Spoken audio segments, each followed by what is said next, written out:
இன்றைக்கி என்ன வீடியோனா, நம்ம செடிகளுக்கு மண்புழு உரம் கொடுக்க போகிற வீடியோ தான்.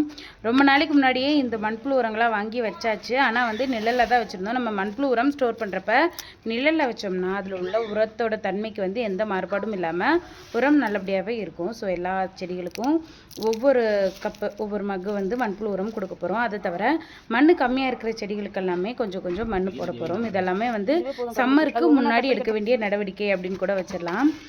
வெயில் சீசன் ஆரம்பிச்சுட்டு வருது அப்படின்றத வந்து இந்த இருவாச்சி மல்லிப்பூ வந்து நிறைய மொட்டுக்கள் வச்சு நிரூபிக்குது. மல்லிப்பூ செடிகளை பொறுத்த அளவுக்கு புதுசாக வர கிளைகளை உடச்சி விட்டு இலைகள் எல்லாம் கிள்ளி விட்டோம்னா சம்மர் சீசன்லாம் நிறைய பூ வைக்கும்னு இது எதிர்பார்க்காதனால நான் இதெல்லாம் எதுவுமே பண்ணல. அதை தவிர பார்த்தீங்கன்னா இன்றைக்கி நம்ம ஒரு தொட்டியில் இருக்க மாதுளை செடியை முழுசாக பிடுங்க போகிறோம். அதில் வந்து பூச்சி எல்லாமே இருந்துச்சு. அதை தவிர மாதுளை செடிகள் நிறைய இருக்கிறதுனால வேற ஒரு செடிக்கு அந்த தொட்டி தேவைப்பட்டுச்சு. பிடுங்கினதுக்கு அப்புறம் தான் பார்த்தா அதில் வந்து ஒரு வேர்லேயே 4 செடி இருக்குது.